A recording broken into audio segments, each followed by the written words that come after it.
I think the most important thing in the debate, which, by the way, we all welcome a debate about the BBC. This is a really precious organisation. The most important thing is we don't lose the fact that the BBC is part of what makes Britain Britain. The BBC is a kind of creative powerhouse. It's a cultural powerhouse, both for the UK to the world, but also within the UK.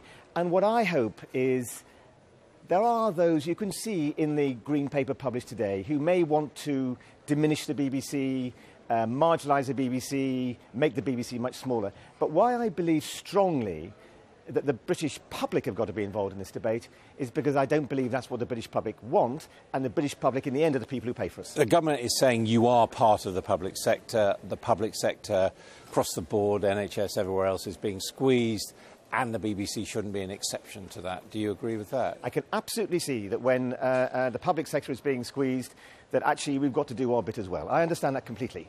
But what I don't believe is that the British public, who in the end pay for us, who are our shareholders, the licence fee payers, want a BBC that's diminished or smaller or doesn't do entertainment or doesn't do radio or doesn't do cuts at all, do they? Really? Well, you know, but the voice of the people. You know, we are a unique public service in the sense that 46 million people who pay for us use us each day. We're in people's homes. We're part of their lives. We're part of what makes Britain Britain. And what I care about is that their voice is heard in this debate. Their voice is heard about the shape and the scale of the BBC that they want. And what they tell us, by the way, when we ask them, is they want a BBC that, of course, entertains as well as informs and educates. I mean, the Scots, to take one example, they say they want a bigger slice of the pie taken away from the centres here in London. Well, everybody says they'd like a bigger slice of the pie and move this around or whatever. What I care about is that the BBC is a national institution. It's something that people care passionately about. As soon as you go away from this country, people say, we'd like a BBC. And it's part of the fabric of what makes Britain Britain. I don't want that to be diminished or lost. I don't think the public want that either. You also, of course, by definition, you're a media company, you're a communications company. You can lobby on your own behalf. I mean, how far do you think you should be prepared to go? For example, was it a mistake to lobby people like Michael Palin and Annie Nightingale to sign that letter to the Telegraph?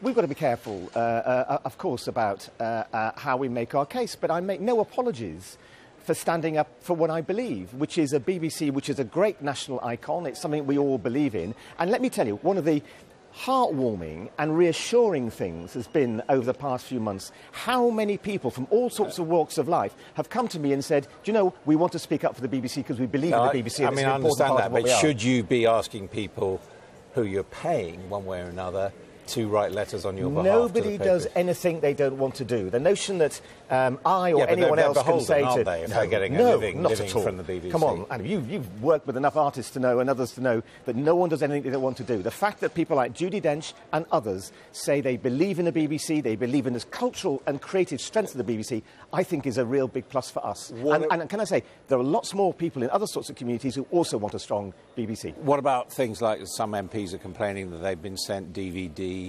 by the BBC saying how marvellous the BBC is? Is that a good spending of the licence payers' money? I think it is, and let me put you to this argument, because the people who often who are in Parliament making decisions about the BBC are often the last people to see some of the quality of the things that we do. So, yeah, we do send DVDs out about dramas that we're particularly proud of, and there are many of those, or documentaries we're proud of, or entertainment programmes. I think this is an important part of us making sure that when they make their decisions, it's informed on the quality of the output. I mean, the problem, though, is it's public money. That's what makes it different, in a sense, from others doing that. And you know, you're caught in a double bind, aren't you, really?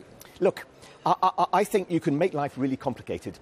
I think it's actually simple, which is this is an organisation I profoundly believe in. It's a creative organisation. It's an important part of what makes Britain Britain, and we've got to stand up for it. OK, let's just